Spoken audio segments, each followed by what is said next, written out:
Bonjour et bienvenue chez Stupide Action. Si vous aussi vous aimez vous griller les neurones devant des films d'action, vous êtes au bon endroit. Sur les internets, et même au-delà, il existe un univers très étrange à la moyenne d'âge canonique et aux croyances surprenantes. Le Sénat ? Non, celui des fans de James Bond. Une espèce à part entière qui peut attendre un film plusieurs années sans la moindre information et quand même continuer à y croire. Et il y a, chez ces fans étranges, une bien vieille légende qui prétendrait que le troisième film de chaque acteur de 007 serait son meilleur. Bon, je ne vais pas ouvrir le débat ici, je vous laisse le faire dans les commentaires, mais un film dans cette liste vaut particulièrement le détour. C'est le troisième tout court. Oui, Goldfinger, le troisième film de la saga, est celui qui l'a vraiment lancé sur grand écran. Si vous avez vu ma vidéo sur les meilleures James Bond Girls, vous savez qu'à sa sortie, le film n'avait pas très bonne presse en raison du nom de Pussy Galore, sa lady principale, et qu'une petite intervention royale britannique lui a permis d'éviter une interdiction aux États-Unis. Mais comme j'avais encore beaucoup trop de choses à dire sur Goldfinger, c'est l'heure du grand chelem. Vraiment une vidéo spéciale sur un seul film ? Et oui, parce qu'on est, à mon très peu humble avis, face au meilleur métrage de la saga. Oui, je sais, dire ça alors qu'il y en a encore 23 autres derrière, c'est vous promettre un océan de déception. Mais n'ayez pas peur si vous ne les avez pas tous vus, ça n'est absolument pas le cas. D'abord parce que des bons Bonds, il y en a à la pelle, et surtout parce que les qualités objectives d'un film ne sont pas toujours ses seuls atouts. Je suis très fière de cette phrase, on dirait les cahiers du cinéma. On a tous un péché mignon, un film doudou, une Madeleine de Proust qui n'est peut-être pas le meilleur mais qui est notre préféré. Vous connaissez le mien, enfin je crois, et j'ai hâte de connaître le vôtre. Mais malgré le culte que je voue à GoldenEye, et qui me poussera d'ailleurs certainement à faire une vidéo surprise dessus un de ces jours, ce n'est, selon moi, pas le meilleur film de James Bond. Non, cet honneur revient clairement à Goldfinger. Pas de roulement de tambour, vous avez déjà vu le titre de ma vidéo. Le Bond ultime, parce qu'il est impeccable à plein de niveaux. Bon, si vous êtes fan de James Bond, vous l'avez sûrement vu. Et si vous êtes névrotique à tendance obsessionnelle comme moi, vous en connaissez probablement au moins la moitié des répliques par cœur. Vous avez votre propre reproduction de la voiture de Goldfinger dans votre salon, et vous avez commencé à prendre un accent allemand lorsque vous trichez aux cartes.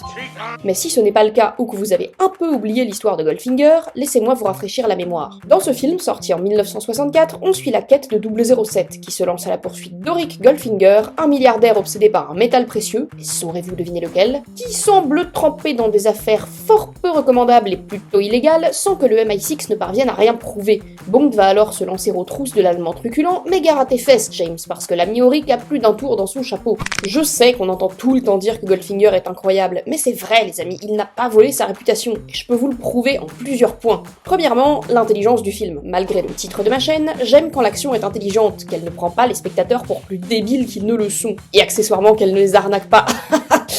Si je pousse le bouchon un peu plus loin, on peut même arguer que c'est l'essence même d'un film d'espionnage, qui doit contenir de l'action, mais pas que. L'espionnage, c'est l'infiltration, la collecte d'informations, en anglais de l'intelligence quoi. Et malgré les légères tendances impulsives de notre cher 007, ces cellules grises sont mises en avant dans Goldfinger.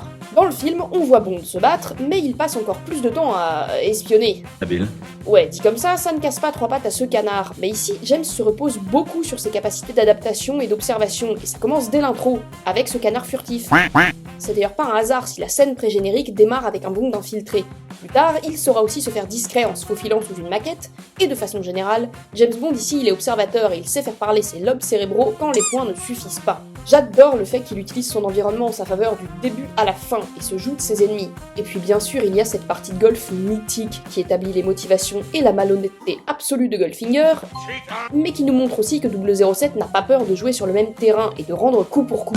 Je me surpasse avec les jeux de mots à deux balles, là, je suis vraiment fière de moi. Et Peter Hunt aussi il surpasse, chacun ses talents. Lui c'est avec un montage impeccable, qui sait donner du dynamisme à l'ensemble et s'écarte du format plus aventure de Dr No et Bon baiser de Russie, en accélérant lors des séquences importantes et en parsemant le récit de fusil de Tchekhov. Non, ce sont pas les successeurs du Walter PPK, mais plutôt ces petits clins d'œil et ces objets qui servent ensuite dans l'histoire, comme cette jolie lampe à ne pas utiliser dans une baignoire sous peine de faire un lundi au soleil, ou ce plan aérien, le premier post-générique, qui préfigure déjà le combat final et l'importance des avions. Goldfinger, c'est le film du progrès pour la saga et le découpage soigné de Peter Hunt, qui réalisera 5 ans plus tard au service secret de Sa Majesté, il y est pour beaucoup. Notre regretté Ken Adam, le set designer, y est aussi pour beaucoup. Grâce à lui, les plans sont beaux, et tout ce beau monde bosse pour Guy Hamilton, le réalisateur qui s'est assuré d'avoir une histoire cohérente et se paie même le luxe de jouer avec les attentes des spectateurs. Dans Goldfinger, on voit Bond plus en danger que jamais. Il passe une bonne partie du métrage capturé par le méchant éponyme, et même lorsqu'on pense avoir trouvé la final girl du film, Hamilton coupe court à leur relation. Une chose à dire, chapeau. Vraiment, on sent que le film a commencé à créer sa propre marque et gère mieux le mélange entre espionnage, humour et action. Une recette qui sera pérenne pour la franchise. Comme je vous l'ai dit, on se détache du sérieux des 2 premiers films qui étaient vraiment plus des adaptations des romans de Fleming, pour ici créer un univers cinématographique à part autour du super espion.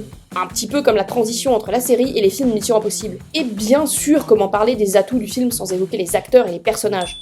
On retrouve un Sean Connery au top de sa forme. Comme je vous le disais, la légende veut que le 3e film de l'acteur soit son meilleur. Enfin, pour ceux qui tiennent jusque-là. Et ici, ça ne rate pas, c'est selon moi sa meilleure performance. On le sent encore très en forme physiquement, mais de plus en plus à l'aise dans le personnage. Personnage qu'il commence à définir pour le grand public, il faut pas l'oublier. Petit aparté, mais je vois tout le temps des articles expliquant qu'il n'est pas facile d'incarner un rôle aussi mythique que celui de l'agent secret le plus connu au monde. Un mauvais espion du coup ? Et c'est pas faux, mais il était tout aussi dur d'en dessiner les contours sur grand écran dans les années 60. Et pareil pour notre méchant principal, être un mastermind criminel digne de ce nom, ça ne s'improvise pas les gars, même quand on est allemand. D'ailleurs, son interprète Gerd Fröbe a pu se servir de son passé troublé pendant la Seconde Guerre mondiale afin d'incarner un vrai méchant de Deutsche Qualität. Ah, et instant ASMR. C'est l'instant anecdote mais en muet. Guy Hamilton se serait aperçu seulement le premier jour du tournage que l'anglais de son acteur fétiche n'était pas so good et se limitait à quelques phrases. Quoi ? Aïe, alors que faire ? Eh bien, faire répéter ses répliques à Gerd Fröbe le plus rapidement possible et embaucher l'acteur Michael Collins pour le doubler en post-prod. Auric est donc un méchant à 2 têtes. Qui a dit que Janus était le premier de la franchise ? Je n'ai pas encore fait de top sur les meilleurs ennemis de Bond, mais j'annonce tout de suite que Herr Goldfinger sera certainement dedans. Son attirance pour l'or est une très bonne caractéristique, c'est une particularité qui est facile à retenir et qui implique tout de suite une grande cupidité et la mégalomanie nécessaire à tout bon mastermind. Et exactement comme pour Bond, j'apprécie l'intelligence de Goldfinger pendant au moins une bonne partie du métrage. Il ne sous-estime pas 007 et cherche très vite à se débarrasser de lui. Bon, je sais, vous allez me répondre que c'est aussi l'un des patients zéro de la maladie du « je te laisse en vie au lieu de te tuer », aussi connu sous le nom de plan vide 19. Mais il garde Bond sous sa coupe uniquement lorsqu'il pense que ce sacré numéro ne lui causera plus de problème, et qu'il veut éviter que 007 n'ébruite ses petits secrets de fabrication. Donc ça va, on est face à une forme plutôt bénigne, on a déjà vu pire. Qu'est-ce que je dois rajouter ? On a droit à un enchaînement de scènes cultes entre les deux. Le jeu de cartes, la femme en or, le golf, et bien sûr un laser à faire pâlir George Lucas, et avec son plan diabolique, machiavélique et magnifique, à base de convocations de mafiosi locaux et de Nobel du crime, Goldfinger lui-même est un méchant qui joue avec les codes du genre, en les poussant à leur paroxysme et en s'arrêtant juste avant le ridicule. Il est un parfait archétype de méchant, mais ne tombe jamais dans le cliché. Non vraiment, c'est un méchant mégalo qui fait plaisir à voir, d'autant plus qu'il n'a pas besoin de justification ou d'une bonne raison de faire du mal. Pour Goldfinger, le mal, c'est juste un petit challenge personnel ou un mode de vie. Il est milliardaire mais triche aux cartes par principe, les gars. Et attention, j'aime aussi les antagonistes plus complexes et nuancés, mais parfois ça fait plaisir de voir un vrai vilain à l'écran, à la fois drôle et suffisamment menaçant pour toujours rester crédible. En fait, même son plan est intelligemment pensé. Alerte spoiler, mais si vous n'avez toujours pas vu le film, vous vous en tenez une sacrée couche. Le grand chelem de Goldfinger joue avec nos attentes. On pense qu'il va voler l'or de Fort Knox, mais il ne cherche en fait qu'à le détruire afin d'accroître la valeur de son propre stock. Enfin, ça, c'était sans compter sur la trahison de sa chère femme de l'air, Pussy Galore.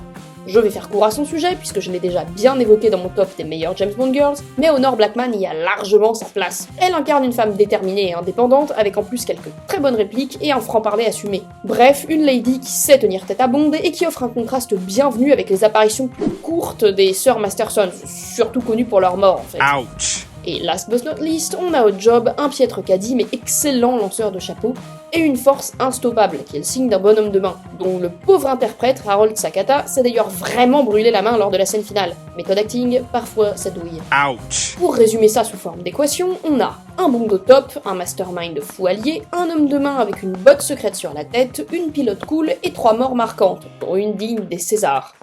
Ça nous donne un très bon métrage. Avec tous les personnages parfaitement castés et uniques, ce qui est loin d'être toujours le cas et donne du caractère au film.